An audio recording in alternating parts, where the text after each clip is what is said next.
Welcome to Abolishing Authority. I'm your host, Michael Freeman. I'm here to bring you completely uncensored Liberty Media content every Tuesday live from 8 to 9 p.m. EST. Final cuts will be promoted courtesy of the Voluntary Virtues Network, the Conscious Resistance Network, and you can find them weekly on my personal YouTube channel, Michael Freeman. You can look that up on YouTube. It's easy to find. It has the same picture as this podcast does. You can also find me on Podcast Garden.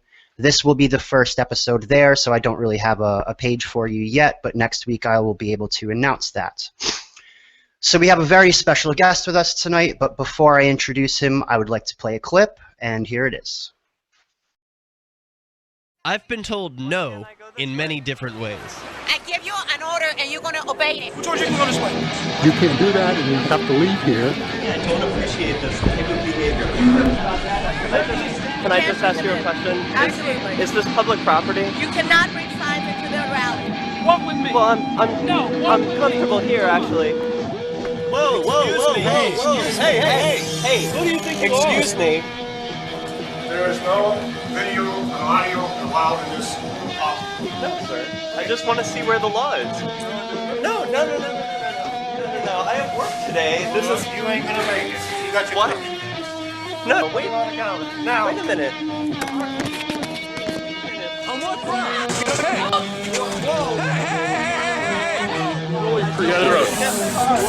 Hey! Oh my God! Unbelievable! That's the bad news for you. What are you doing? What are you doing on the property? Get away from me! You're scaring me. Why are you running from me? Because you're scaring me. What am I being detained for? you're being served. What is this? You're being served. What is this?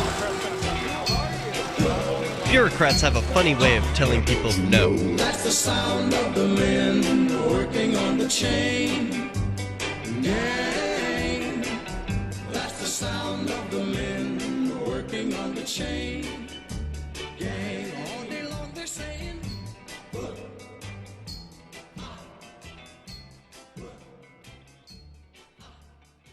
Welcome back. We are very, very lucky to be joined by Derrick J. Freeman, who you may know from Free Talk Live, Derrick J's Victimless Crime Spree, Cop Block Radio, Peace News Live, all kinds of radio shows, 6 nights a week, I believe.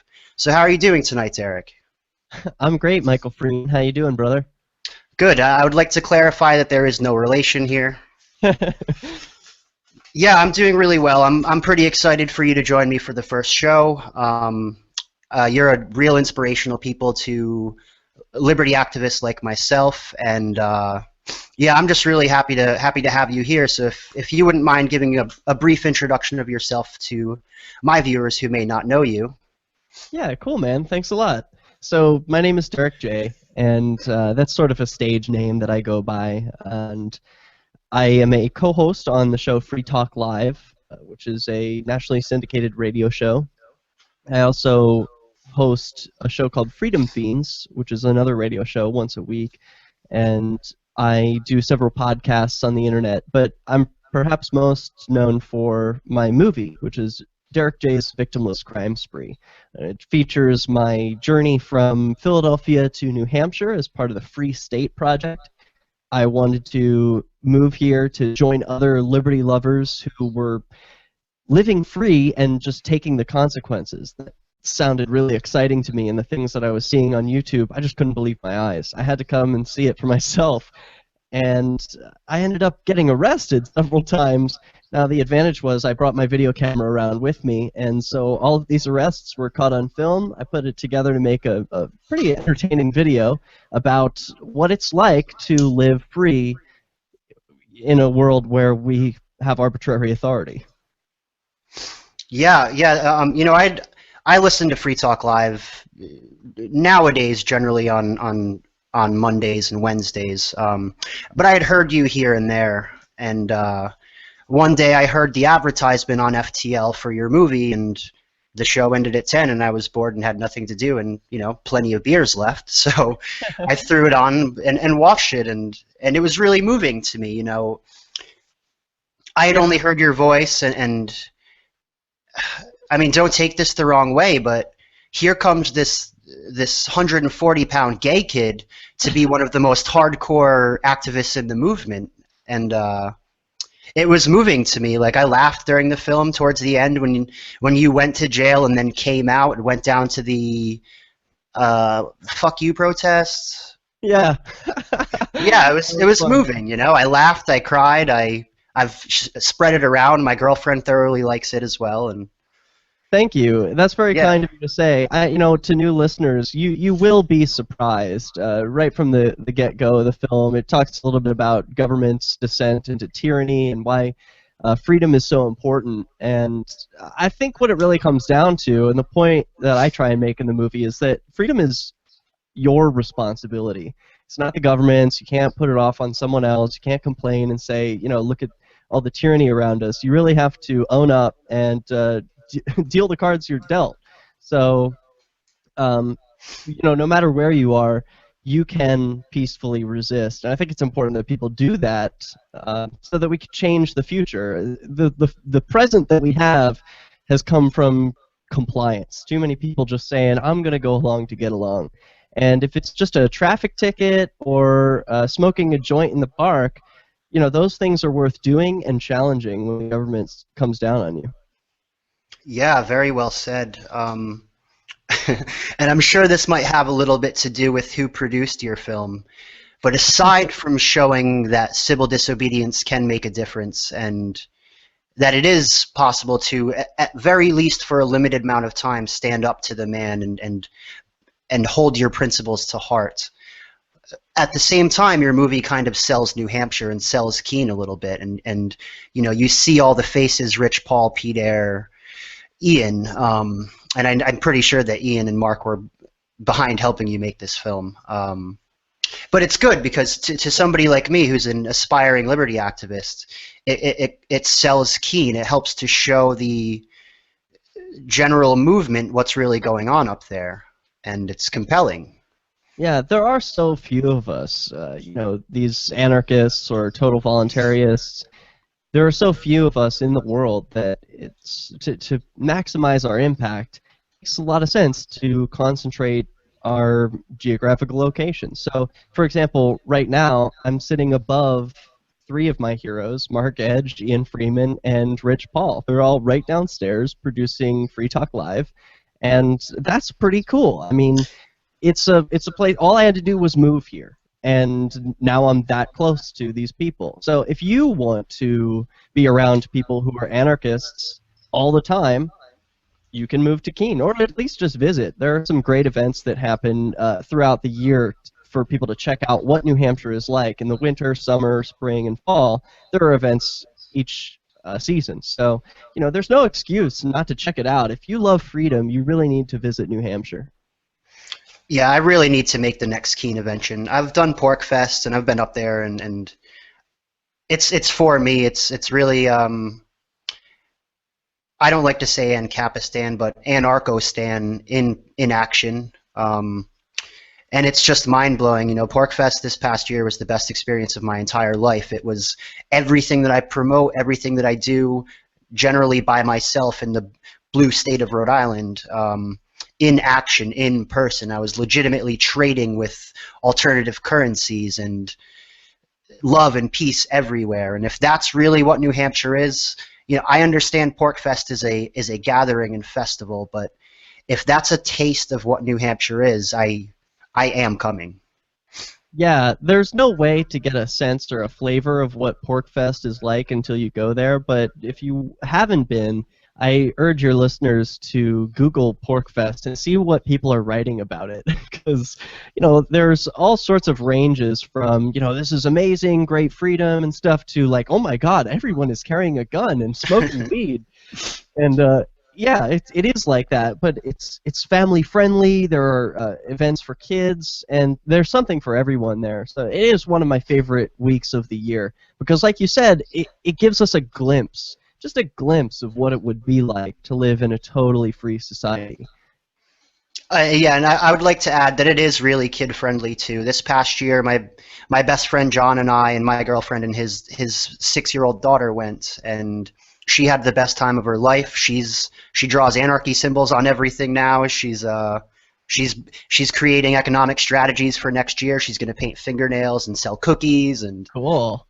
Oh yeah, it's Yeah, good that's stuff. the best part of it. It's like I was living in Philadelphia a few years ago, and I was an anarchist, but I was trying to wake up my local environment, doing sticker campaigns and tags and holding signs and handing out literature, but nothing was really as satisfying as living the principles myself. And so PorkFest really gives you an opportunity to do that. If you want to start your own business and you have the right idea, you can go to PorkFest and make money.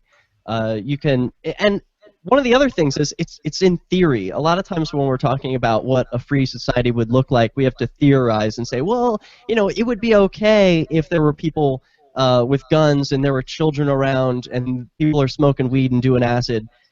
And there's no proof that that's gonna work. But now, thanks to Porkfest, there is, because people do those things, and you know what? The sky doesn't fall. Everyone has a good time, and I don't know of any injuries or horrible mishaps that have happened in any of the past decade that it's been going on. In fact, they have their own private security at Porkfest, which is an organization called Church of the Sword. Yep. And it's pretty cool. We can build these voluntary alternatives to the coercive government that we have today. Right, through things like you mentioned the security. The other side of that coin is the more or less voluntary market healthcare industry of the Free State Project, Free Aid, which is up and coming, but they do really good works. They cover all of the medical care at PorkFest, and it's completely voluntary. There's not even exchanges involved. That's right, and it's super illegal too. I really like that aspect of it, because these volunteers for Free Aid are medical doctors or nurses, or they have professional training. But part of that licensing with the government is making an agreement that you will not provide medical services to people, privately without oversight from government.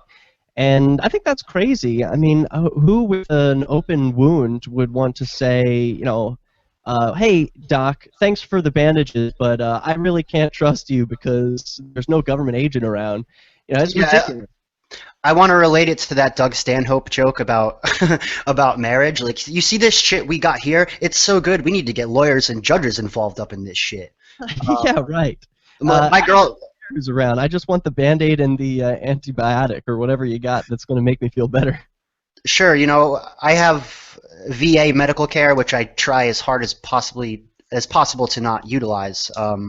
My girlfriend, on the other hand, who lives with me, is in nursing school right now, and she's in class as we speak. And she also has a bachelor's degree from Tufts in medical stuff. She does medical stuff in other ways as well. I'm never going to the doctor again, and I will certainly not be incorporating the government into these into my healthcare, my personal individual healthcare. I mean, I don't much have an opinion on things like Obamacare or Romney Care, what it is. I don't play politics myself. I don't really care about that stuff. But sure, I'm never going to pay a medical bill again for the rest of my life until I need something that's evasive that she can't handle. Yeah, back when I was in Philadelphia, I started early on this, even before Bitcoin was around. I made an agreement with the doctor I was seeing that I could stop in on a regular basis, once a month or less, maybe once a year, and I could pay for my medical bills in an ounce of silver. And he was cool with that. So, why can't we make these private arrangements with individuals? It's because most of the time their hands are tied by government. But some people are willing to bend the law so that they can help people. And I think that's really what it's about. Sometimes the government, they mean well, but they're really intrusive and harmful. So, and I think we do. I think your example of the silver exchange for healthcare, or my example of my girlfriend or Free Aid, are what we can do about it. And I would just strongly encourage anybody, the one viewer listening right now, or once this is edited and finished, I really encourage all of you to go to PorkFest and watch this in action, because we can do it and we are doing it. Voluntary exchange is not a profound idea. It is simply trade. It is simply you have this, I have this, we swap, that's all. A third party is not required. To paraphrase Derrick J., his consent is not required. I got that wrong, I know. Yeah, I was in that quote. It's from a trailer from Derrick J's Victimless Crime Spree.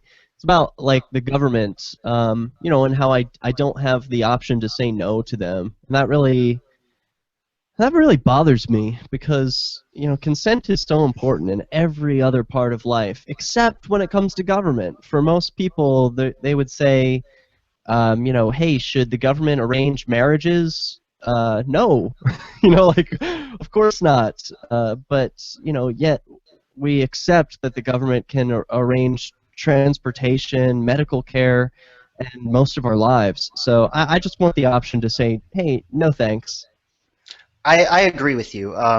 Consensual interaction is the core fundamental of my beliefs, and whether economics comes into it, or morality, or lack of morality, or whatever is clever, I start with consent. And if I'm being forced into anything, I believe that it is illegitimate, regardless of what it is. If you want to have your state, go have your state. That's fine. Let's say here's where you want to have your state. My house is right in the middle of it. If you build your state around my house, that does not give you the authority to perceive rule over me. If you want to have your state around me and do whatever you want, well, I just don't see how that's possible. That's where I lose it. If you want to go have your commune, have your state, have your socialist economy, that's fine and dandy, but the second that you try to force me into it, I have a serious problem. Yeah, I tried to illustrate the point about consent when I smoked a bowl, or attempted to smoke a bowl in the park. If I understand, you don't even utilize marijuana. Yeah, that's correct. I was trying to make a demonstration, a point, by asking the police officer who sat next to me, do you mind if I smoke? Asking consent. And he said, do what you want. And to me, that means I have his permission as a person next to me. I'm not asking because he's wearing a badge. I'm asking because he's a person sitting next to me, as any person would. Hey, you mind if I smoke? It's a common question. And since he said yes, I felt well within my right to light the bowl. I never got to, but I thought the issue was about consent. And then he'd take the bowl out of my hand before I'm able to light it, and that's mean. That's not nice. That's something we learn in kindergarten. You keep your hands to yourself. You don't steal. You don't hit. And unfortunately, they didn't learn the basic rules from kindergarten, or maybe they did, but they ignore them. And I wish that we would follow our conscience more than the orders of authorities. I would call what he did strong-armed robbery myself. Well, robbery is a state term. I would call what he did strong-arm theft. If I remember correctly, this was a scene in the film as well, and that's Derrick J's Victimless Crime Spree. Free online, free on freekeen.com, wherever you want to find it. Directly before this happened, before this thug accosted you, you had everybody in the circle, in the vicinity, raise their hands and announce that they all agreed to nonviolence, all agreed not to assault each other. Is that correct? Yeah, that was pretty funny. That was actually an activist named Eddie Free who, I don't know who actually inspired that one. He was the one who was most vocal about it and really got the crowd's attention. Okay. The question posed to everyone was basically, hey, raise your hand if you agree to nonviolence today. And everyone did raise their hand, except for the police. And I think tell you, they're willing to use violence against peaceful people. And I believe also everybody there informed the police vocally, audibly, that they did not require the uniformed service. Yeah, that's another lie about the police. So, that scene is so great for illustrating the violence inherent in the system, because here we are, a group of peaceful people celebrating on a wonderful day. There's no violence. There's even a man making balloon animals for the kids in the park. So it was like very family friendly. It just so happened that some people were consuming cannabis, and I don't see that as a violent act in any way. But these police were there to, I guess, keep an eye on the activists and make sure that no one was breaking any laws. But here they are, not necessary. The police, as we are told, are here for our protection and our service, right? To protect and serve. But I didn't feel served by them that day, and by taking a vote of, hey, does anyone feel like we need these police officers around? And everyone said no. So, I mean, it was unanimous that the police didn't need to be there, but they foisted themselves upon us. That, our consent didn't matter in that situation. It was what they wanted. Yeah, I would personally relate that to the fallacy of consent of the governed. Whether you want this service or not doesn't matter. It's forced upon you. Your consent is irrelevant. Yeah. So, but New Hampshire's pretty good about freedoms. Like there are like more freedoms than other places, and by that I just mean the government agents sort of respect your natural inherent rights more so than other state bureaucrats. One of the unique things about Keene in particular, and New Hampshire in general, is that it's so small. So you're going to interact with these people on a regular basis. That man who arrested me or took the bowl out of my hand, I mean, you call him a thug, but I know him. His name is Jason, and we see each other on the street, and we're cordial and friendly. I see him in the courtroom all the time, and he's a nice guy. Yeah, I know he plays a villain in the film, but I think I get along with most of the police here. We see eye to eye on most things. They know I'm a peaceful guy, and that really counts for a lot. Having come from Philadelphia, every police officer is pretty much faceless. You're never going to see them again, and any violence they do against you is just a wash. But here, he's going to have to continue dealing with me for years, and so we're going to have to learn to get along. That gives me a lot of hope for a transition to a free and peaceful future, because it makes it personal. Like if an anarchic society is really going to take hold anywhere, I truly believe it would be here in Keene and New Hampshire, because that's what we're working on, and these bureaucrats are part of a failing system. The state is going to collapse, whether I put any effort towards that end or not.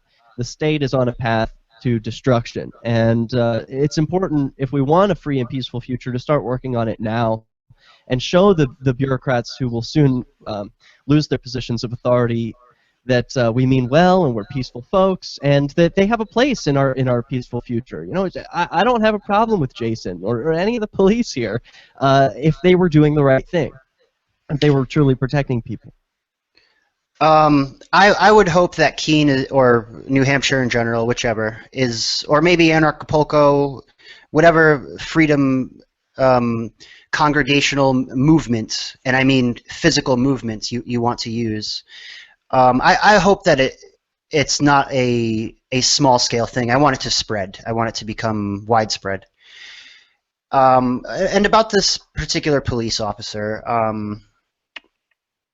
and I think you might be a slightly more peaceful person than I am, which I applaud. I struggle, I can't respect somebody when their very purpose, at least while in uniform, is to accost me, whether he's a nice guy or not. I mean, he threatened you and inflicted violence against you and violently stole your property. So I'm not overly nice. Example for this fool, he was raised in a violent world. For him to act like that tells me that he was probably, and I'm going out on a limb, but it tells me he was probably abused as a child. He was probably taught the language of violence from his parents, and he propagates that cycle of violence. Now, I wasn't. Thankfully, I wasn't hit by my parents, and I think that has a part of making me who I am today. But I want to set the example for others to see that, hey, just because someone does violence against you, you can turn the other cheek. Now, I'm not religious. I'm not in any way, but I think it's still important to end the cycle of violence. It has to end somewhere, and let's take personal responsibility for that. Yeah, as you say, you're a good example. I'd like to think that I'm a good example as well, in a different way. When I say I dislike the uniform, and I dislike the person while in the uniform, I guess when he's not at work, that's another story. I see this from the flip side. I served in the military for about 5 years in the active army, and I went overseas, and I played cop, I guess expeditionary cop, but I played that exact same role. And while I was doing it, I was a violent aggressor, initiating force against innocent people who had never done boo to me. And now that I've reformed and come to my senses, I guess this would bring up the whole forgiveness, retribution argument, right? Yeah, can you forgive yourself for what you did? Right. I do, yeah. I mean, I'm not absolved of any of the things I may have done, but I've come around. I was obviously not thinking straight, and I don't think that most cops are. I like to think that most cops go in. I know there are some, okay, they all end up being bad apples because the system illegitimizes them and et cetera, but I believe that some of them, or the majority of them, probably go in with good intentions, just like soldiers. Hey, I'm going to promote freedom, get paid good money, do good work, so all in the process. Why not, right? That sounds like a great gig. I'll be famed as a hero by the masses, and I believe that I'm doing good works. The fact of the matter is that's just not true, and that leads me to give some sympathy to the people who are indoctrinated into blindly following orders. But at the same time, if you're a violent aggressor, I don't really care about what you think. I care about what you do. Whether you have good intentions or not is a moot point when you kick in doors, do no-knock raids, or make Afghanis lay on the ground and point guns at their children. Yeah. Yeah, it may sound weird, but I have a lot of sympathy for the police. I used to have a lot of anger towards them, but I've lately had more pity than anger because Sure. I believe every person thinks they're fighting for good. No person goes out in the morning and puts on their whatever uniform they wear for work and says, "I'm going to go do some evil." So the problem is not the people. The problem is the ideas. They believe in a bad idea, a false idea that the state reigns supreme, that the state owns your body, and that they, as enforcers of the state, also own you. And so they're just victims of a bad idea. So if we can help lead by example and educate and show these ideas, which are relatively new on the scale of human history here, if we've been around 100,000 years, the Enlightenment was maybe 300 years ago, so these ideas are still relatively new to humanity. And I think it's about time that we broke free of our mental cages. And doing that is going to start from you, and then leading by example, it will influence others, hopefully the police. Right, and this is exactly why I called this program the title that I did, Abolishing Authority. I do not believe that the police are, the police are a problem, but I do not believe that the police are the problem. The politicians or bureaucrats, corporations, banks, whatever it is, are not the problem. I believe that solely the problem lies in the hallucination of authority, the belief that people are able to tell you what to do and to make decisions for you. If you remove that from the equation, I believe all of this falls apart. And that also brings into the scheme hard self-responsibility. You're not going to have the option of just following orders anymore if we ever achieve free society. And yeah, that's why I called this show what I did, because I believe that is the first fundamental accomplishment that we must achieve if we're going to end the nation state, or the idea of nation states in general. How old were you when you signed up for the military? I was 19 years old. Why'd you do it? Yeah, money, starting to get caught selling drugs, and there was a girl. What do you mean starting to get caught selling drugs? Well, I'm not going to incriminate myself on record here, but let's just say that... Fantasy. We're just talking a hypothetical here. Yeah, okay.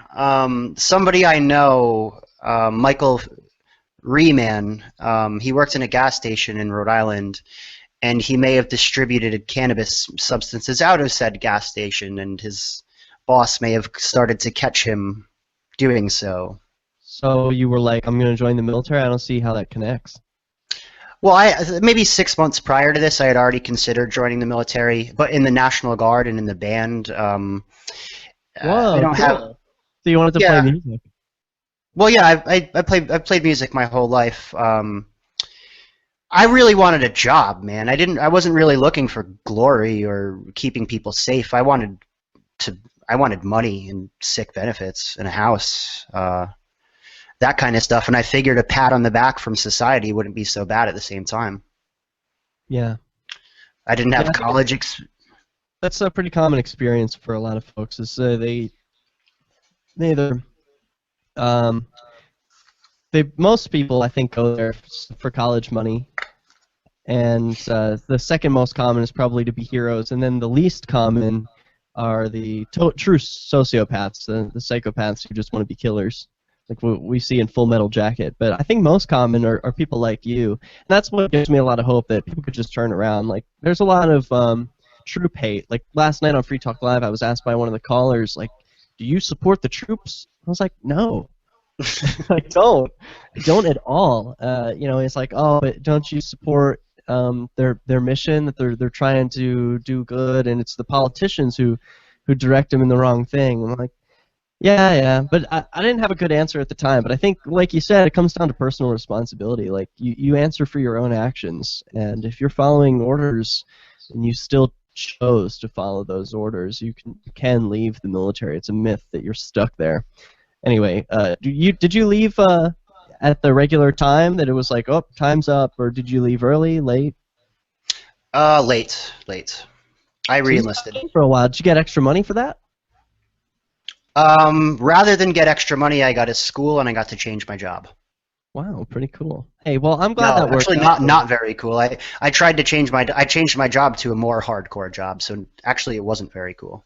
Oh, well, I'm sorry it didn't work out, man. Well, that's an advertisement. No, I'm happy that it didn't work out. I'm really happy not being in the military anymore, man. I am. I don't like to run. I don't like to take drug tests. I don't like to be forced to point guns. I don't like to wake up at 4:30 in the morning. I hear you. So I was never inspired to join the military, but if you could say anything to the Michael of when you were just joining, when you were 19, like, do you have any advice for that person? Because they might be listening. Sure. Yeah, let's hop in the time machine. Yeah, man. Read some books, dude. Read some books and do some research. I know the internet isn't what it is right now, but get on that and read and take some of the adults who are talking to you's opinions to heart, because they might still be violent nationalists, but they do understand that war is horribly illegitimate, especially the particular ones that you're about to go to. Don't sign up, dude. Yeah, man. Rock on. I mean, yeah, there's like a whole philosophical portion to it that I hold, but if I'm talking to 14-year-old or 18-year-old Michael Freeman, then... And actually, at the time, my last name was King. Go figure. Okay, it still is. I'm not going to utilize the legal system to change my name. I think that my name can be Frankenstein if I want it to be. Yeah, but, have you heard how crazy it can be if you do try and change your last name? I mean, Ian Freeman of Free Talk Live, he was pretty much forced to do that when the state forced him to get one of those driver's licenses with his picture and name on it. So he went to do a legal name change, and he was arrested on his front porch by the state police. Of course he was. His name. It turns out he filled out the paperwork wrong, so be very careful. What was he charged? Well, I don't know if he was charged. What was the alleged crime? Yeah, there were 2 charges. He faces up to 2 years in prison, and for the crimes of unsworn falsifications and prohibitions. It's just a generic catch-all arrest jargon. Resisting. No, he didn't resist. He was out on the, they knocked on the door, and they came in an unmarked car, which was pretty creepy, and arrested him on his front porch. So it was on video, and the real crime was just filling out the paperwork a day later than he was supposed to. It was all just nonsense. So yeah, I wouldn't use the legal system to change your name. Yeah, I have considered it, but I mean, if I'm not going to use the legal system when there's like violent people outside of my house, I'm certainly not going to use it for words. So all this political talk leads us into a good good one. The State of the Confusion, the State of the Union, I'm sorry, airs tonight right after the show at 9 o'clock. Yeah. Do you have any high hopes? Do you have any high expectations for this year? Maybe some good legislation your president may try to pass. No, I don't watch the State of the Union. I'm not interested. You know, I'll catch a recap somewhere like Bill Maher or someone's going to do a comedy recap, make it interesting for me. But mostly it's the commander-in-chief going up and giving his pep talk to the nation and promising a bunch of free stuff. It's not for me. Yeah, I don't really do politics. Politics is my least favorite show on TV. I do like when some of these guys satire Colbert or whoever, you know. Whether I agree with them on politics is one thing or not. But I like funny. You know, I expect some. This is why you consent to us. We expect prosperity to come. This is our grand duty, and just some generic state rhetoric that means absolutely nothing, as is every year. But yeah, that's tonight at 9 o'clock on basically every syndicated news station if you want to watch it. If you guys want to get at me and see what I think about it, let me know, but I will not be watching. I will probably be watching Game of Thrones after this instead. So you've been down in... Sorry, but go ahead. I did hear that Obama's going to promise free college to people. Or free college for the first 2 years of community college if you get a 2.5 or higher grade point average. And I do think it's interesting the unintended consequences of government actions. Like, one predictable consequence of this is that, like price inflation, we'll get grade inflation because the college students are not the ones who receive the money. It's the colleges that receive the money. And these are community colleges, so they're government-owned. So it's the government, the federal government, giving local governments money as a bribe.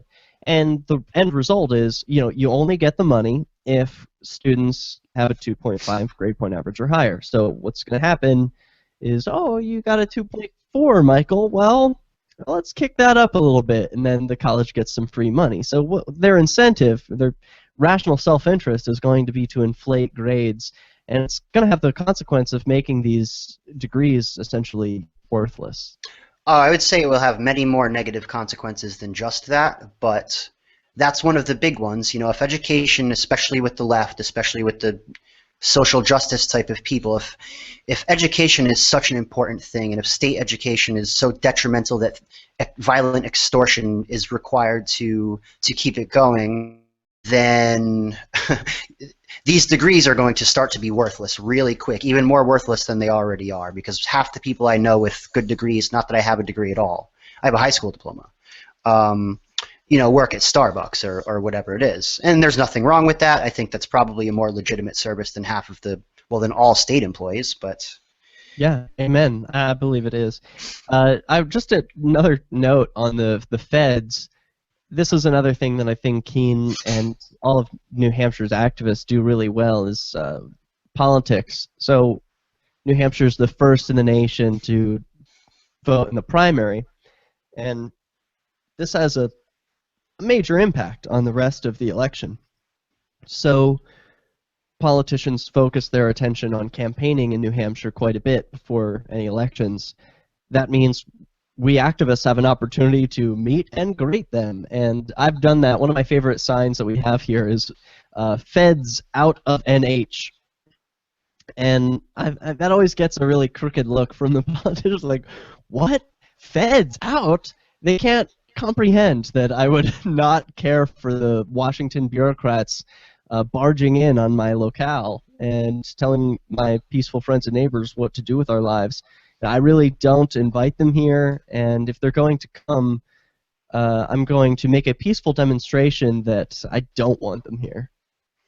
Sure, I don't even want state government overreach, nevertheless federal, or even county or any of it. I don't like to be threatened, and that's all that a government can do, is either threaten to steal my, back to the school thing, I guess I can connect these 2 points.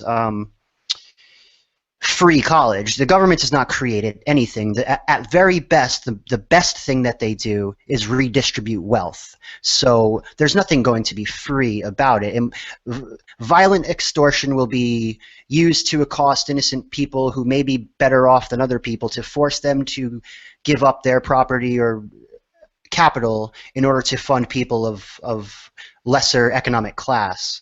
So what we're talking about here is pointing guns and threatening people with murder. So I don't think that there's anything free about that. Nevertheless, all of the negative consequences that come after it, like the degradation of college degrees, the lowering of actual legitimate education rather than just sign-offs in order to make the money that you just mentioned, if somebody gets a 2.4 rather than a 2.5 or 6 or whatever. So yeah, I think that's a terrible idea, and there's nothing free about it. It's just a political scribble play on words that just isn't true and isn't realistic to anything that is reasonable, I think. I've got a couple other fun stories regarding the feds coming to New Hampshire. When Obama came to Manchester, New Hampshire in 2008, there was a great activist named William Kostrick who wore a sidearm and protested with a sign, something about the tree liberty, and he got some interviews.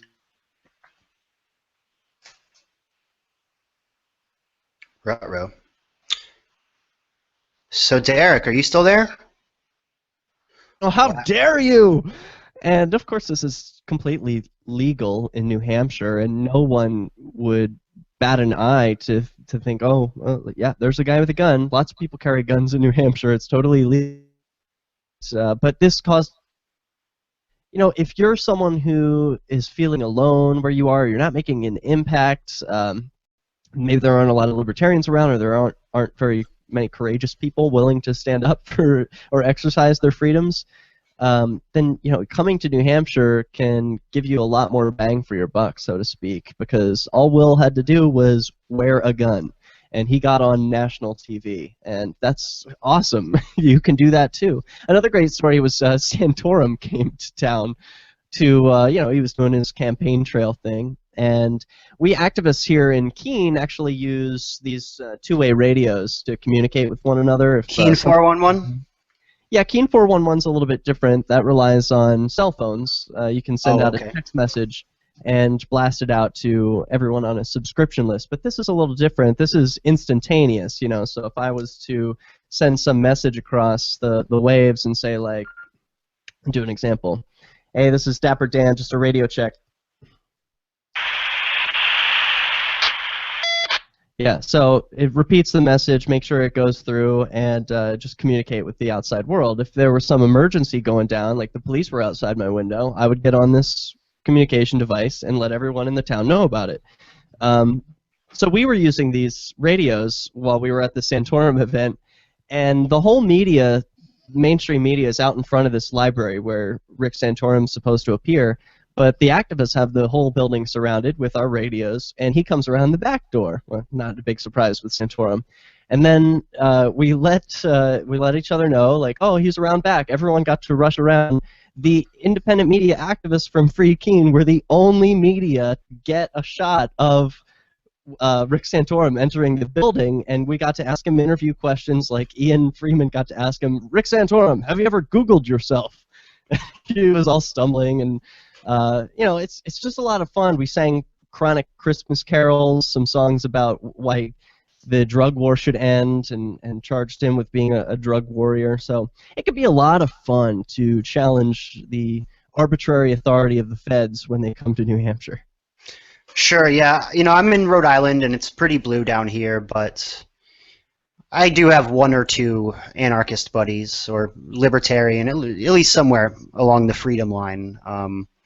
And we do I do what activism I can. I do film the police on occasion, and I go to protests. I don't exactly protest. I don't really beg the government to grant me privileges or solve my problems, but I'll kind of counter-protest and maybe interview people and cover it, right? Yeah. But yeah, that's the biggest appeal to Keene to me, is the the level of activism going on, the community that you guys have going up there of voluntarists, anarchists, libertarians, whatever you call yourself, freedom-isms, right? I think the words change quite a bit because like anarchist has a really negative connotation for most people when they hear it. So one word that I've picked up recently that I like is abolitionist, because that has a positive connotation in most people's minds. They think, oh, abolitionists freed the slaves. And today I see humanity as hopelessly enslaved to each other. I mean, this is a really weird situation that we're in, but we need to free ourselves. I want to free myself.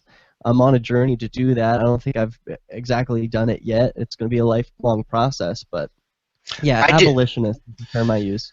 I do another show. I co-host, I'm sure all my viewers know, The Currency of Anarchy on the Voluntary Virtues Network with Joshua Davis. And last night we had Jeff for Justice on the show. Yeah, he's great. Yeah, he's a funny kid. He likes you too. He's a big fan of you. And he called himself a wannabe voluntarist. And yeah. And when he explained that, you know, the way he was that he's a voluntarist in every way that he can physically do right now without the imminent threat of death or cages or extortion, right? And I actually really I thought that was really clever, you know. I'm a wannabe anarchist. Like, yeah, I'm not a full anarchist. Quite honest, I'm a welfare whore. I receive a pension from the government for fucking combat stuffs, you know. And yeah, you know, none of us can pull it off fully right now without going completely off grid, and I'm not overly interested in doing that. I like my Wi-Fi. I like my beer stores. I like my Walmart, you know, and I'm not overly interested in doing that. So all we can do now is as much as we possibly can without risking horrible atrocities against us outside of the arm of the state. Bitcoin, for example, or like you mentioned about your doctor that you comped in silver, right? We can get our little wins here and there, but overall in the scheme, yeah, we're slaves. Yeah, and that's a harsh reality to face, but it's one that's important to acknowledge so that you can move on and start to become more free. Take baby steps towards that. Like last year, I started my own garden. I think that's a step towards freedom. You know, being independent on the food I produce, not depending on others for that. You know, and becoming interdependent as well. Like there are people who are agorists and work without government permission to service my vehicle. That's very helpful, but it's not something I can do. So you know, trading with those neighbors is increasing the freedom in both of our lives. Oh, I think agorism is a fantastic idea. Probably one of the better ideas going right now. So I'd like to give you a big opportunity to plug yourself as hard as you possibly can, Derrick. Sure. Well, I've got a lot of stuff going on. Can we have a weekly show listing? Sure. So let's just begin with the week. On Sunday nights, from 1 to 3 a.m., which is technically Monday morning, I host a show called Freedom Fiends, and that's at freedomfiends.com. Normally it's hosted by an amazing man named Michael W. Dean, who's an inspiration to me and a hell of a guy. He produced the movie Guns and Weed, The Road to Freedom. He was in a punk rock band in his younger years, and he's a real powerhouse of production. Then on Mondays, I co-host the show Free Talk Live, which is a nationally syndicated radio program on over 160 radio stations across the country. That's a pretty big deal. I think that's the biggest one that I do, and that's a lot of fun. That's with Ian Freeman and Mark Edge. They're producing that show right now, and you can listen at lrn.fm. That's the Liberty Radio Network, also one of Ian's pet projects. He's the program director there. Now on Tuesdays, I do a show called Peace News, which I'll be producing at 10 p.m. to midnight tonight. That focuses on stories of peaceful resistance as well as peaceful resistors who are making the news. I cover stories that don't get as much attention from the mainstream media as they should, because like my movie, Victimless Crime Spree, I want to shine a spotlight on those people who have the courage and are willing to say no to authority, to arbitrary authority. And so that's what I do on Tuesdays. On Wednesdays, I do 2 different shows. There's Bitcoin Talk Show, which is a lot of fun, maybe one of my most watched independent projects. It's a 2-hour program, no commercials, and it's a call-in show. All of the shows that I do, excepting Freedom Fiends, are call-in. So I really like to have a discussion with the people and know what are my listeners thinking? What's important to your life? What's going on in your world? I want to know, because that's where the rubber meets the road. If I just yak into a microphone about what I think is important, that's a lot of fun for me, but it's not producing more freedom in the world. So the Bitcoin Talk Show takes bitcointalk.org, which is the main forum for discussion about Bitcoin, into the video and audio realm, so that people can dial in and talk about their ideas instead of what I think is kind of boring, blogging or posting on a forum. That's yawn. I'm not interested in that. But tell me what your project is about, show me what it's about, and that's very entertaining. So Bitcoin Talk Show, you can learn more at the World Crypto Network. That's at worldcryptonetwork.com. Now on Wednesday nights, I produce a show called Cop Block Radio, of which I've been the host for a few months. It's a 2-hour live call-in program from 10 to midnight on LRN.FM, and we, of course, as the name suggests, focus on stories of police abuse and police accountability.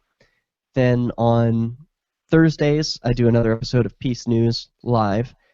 On Fridays, I to a show called The Bitcoin Group. Now, I'm not the host of that program, I'm just a regular guest, and people can learn about that at thebitcoingroup.com. It's sort of a playoff of the McLaughlin Group. I don't know if you're familiar, but it's this old show from PBS where an old fart judge, whoever, has a panel of 4 guests, and he's real quick about asking them questions about what's going on in the world of news, and this is about the world of news of Bitcoin, which there's always a lot going on. On Saturday, I take a rest. So that's 6 days a week. I'm completely addicted to producing content. There's really not a minute or an hour of the day that goes by where I'm not working on producing something, putting it online, recording some audio, editing something, because life's so short. And because I want to get to this free and peaceful future, I feel a sense of responsibility to work as hard as I can to get there. I want to see it in my lifetime. Right, and it sounds like you're doing a lot of work, man. You have a show 6 to 8, 7 shows per week, and I know you're doing side shows like Abolishing Authority as well. Yeah, I love to do stuff like this too. I gotta cross promote and interact with people. If that was a lot of shows to cover, so the websites they all have their own, but the best place to go is the website that's on the bottom of the screen here, derrickj.me. I'll put my white pasty skin behind my logo here so folks can read it. But it's derrickj.me. Is that liberty.me?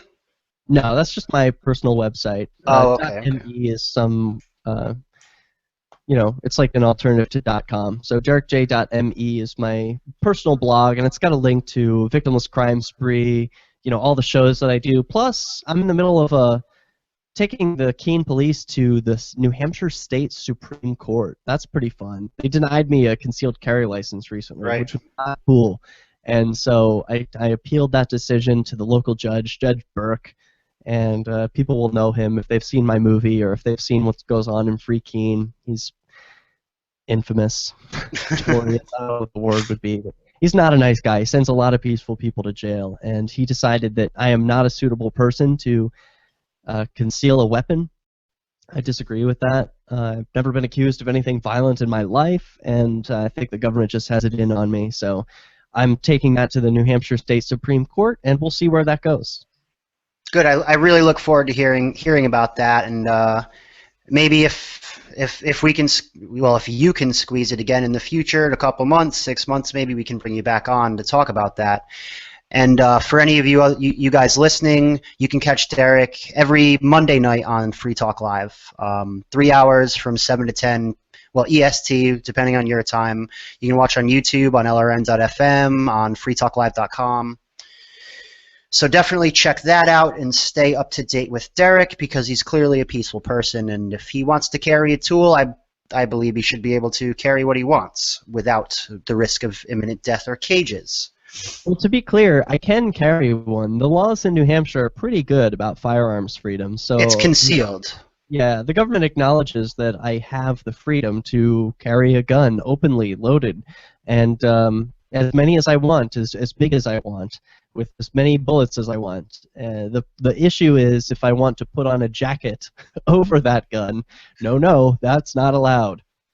Right, because that makes all the sense in the world. So the concealed is his issue, and he would like to be able to wear a jacket over his shirt and not have to show his property to the public, where there is no expectation of showing anybody your property. So yeah, I like to call it discreet carry. I know the government uses the term concealed weapon, but I think that evokes images of a bad guy, someone who's dangerous, who's like hiding their weapon and walking into a store to shoot people up or something. But I call it discreet carry because, you know, I'm discreet. Right, when the government comes in, it makes me think they're implying trench coats or something malicious. Yeah, I get you. Yeah. So we're gonna have to bring this to a close. I will be sure to plug everything in the about when the edited version of this comes out, and you can find that on Michael Freeman on YouTube or the Voluntary Virtues Network or the ConsciousResistanceNetwork.com. Both have websites and YouTubes and the whole social everything. So make sure to check that out. This should be on VVN on Thursday, Conscious Resistance, my YouTube, and Soundgarden is still to be determined. So Derrick, you know, I'd like to send you a really humble thanks again for joining me tonight for the very first episode of Abolishing Authority with Michael Freeman. And there are very few people I could think who would have been a better guest than you. You're a true inspiration to potential and up-and-coming video activists or crypto activists or whatever type of free person you push to be. Derrick J is a big inspiration to all of us, and thanks again for coming, Derrick. Thanks a lot, man. That's very kind words.